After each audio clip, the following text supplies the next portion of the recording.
Hey everyone, welcome to a Psalm for today, your reassuring voice that Jesus is Lord. I hope you can hear me. I thought it would be fun to stream from atop this crosswalk today. It's been a great day. God has been faithful, good, wonderful, kind as He always is. Check out that haircut there. That's what it looks like when the barber makes you look Bangkok 2025. 013 are the sizes of the clippers they use. Let that loud motorcycle go by. We are talking about the role of Psalm 6 in relationship to Lent, the Lenten season. Psalm 6. In verse 2, David asked God to be gracious with him, that God would have mercy upon his life. I'd like for us to consider today remorse, regret, sorrow, and grief. As we look at the Lenten season, we can remember our sin. We can remember that from dust thou art, and to dust thou shalt return. We can remember to number our days, because they are as fleeting as a weaver's shuttle. They are as short in eternity as a flower that would wilt or the grass that fades away. And so, what a privilege it is to have this fasting and prayer season in which we consider the role of our lives in relationship to our Christian faith. Remorse. Remorse is an experience of feeling guilt. Something in our life, maybe an attitude, a behavior, a failure, something in our life has us feeling guilty. Guilt is not always wrong. We believe that there is a righteous standard. We believe that that God is an objective reality, and that when we violate His character, the natural response is guilt.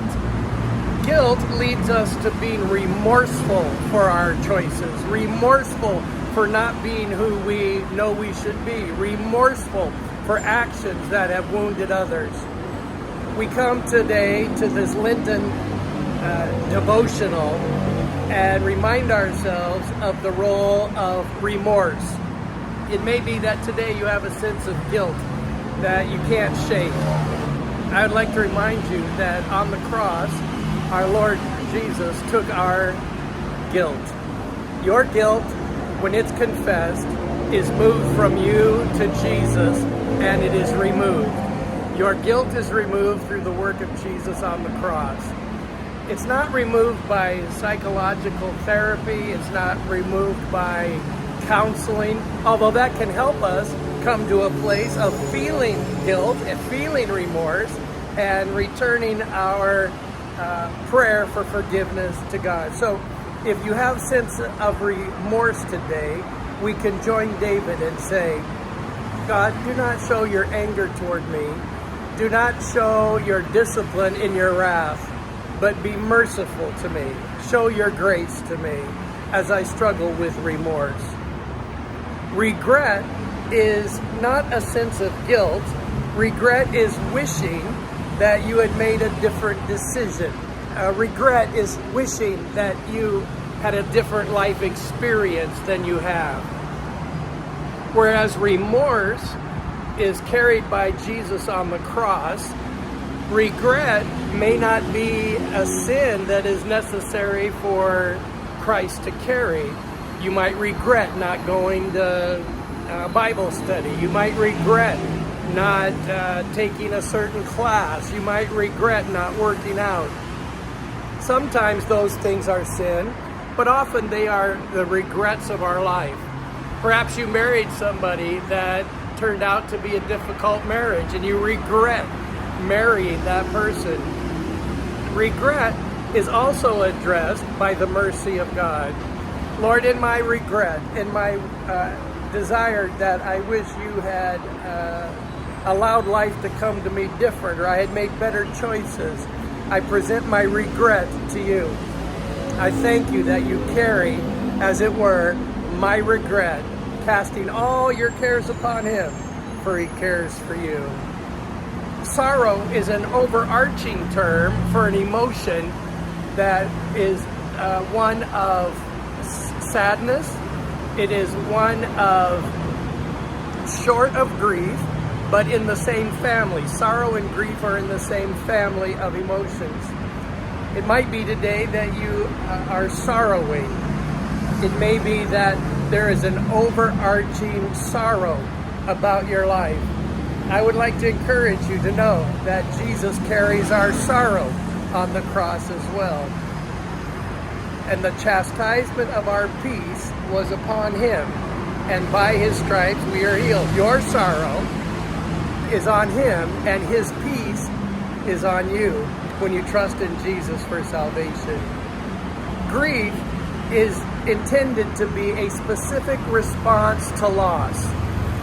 Now, some people experience grief without there actually being a specific loss. They respond to grief as if it were a continual companion in their life. But grief is intended to be an expression. Grief is God's natural response in the human body to loss. It may be the loss of a hope. It could be the loss of a loved one. It could be the loss of a job. It could be the loss of a pet. All kinds of losses. In fact, there are many losses that we don't often consider a loss. But when we lose something, the natural God-given response is grief. Also, God carries our grief on the cross. So whether it's remorse, regret, sorrow, or grief, David has the same, or if David wrote Psalm 6, he has the same response, and that is, have mercy on me.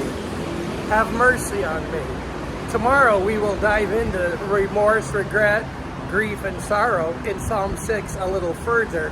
Today we are laying the foundation for us to consider these four terms in relationship to our Lenten journey. As you fast and pray, it may be that you have a little extra feeling of remorse. You might have a little extra feeling of regret. This is okay, because in the fasting season, it is designed to help us kind of tune in to what's really going on inside, to kind of dial up on the realities of our life. And so, Lord, as we fast and pray, we ask that you would give us remorse when it's appropriate. We ask that you would give us regret when it's appropriate. We ask that we would sorrow when it's appropriate, and that we would grieve when it's appropriate. And remove regret, remorse, sorrow, and grief from us when it's not the right time or the right place or the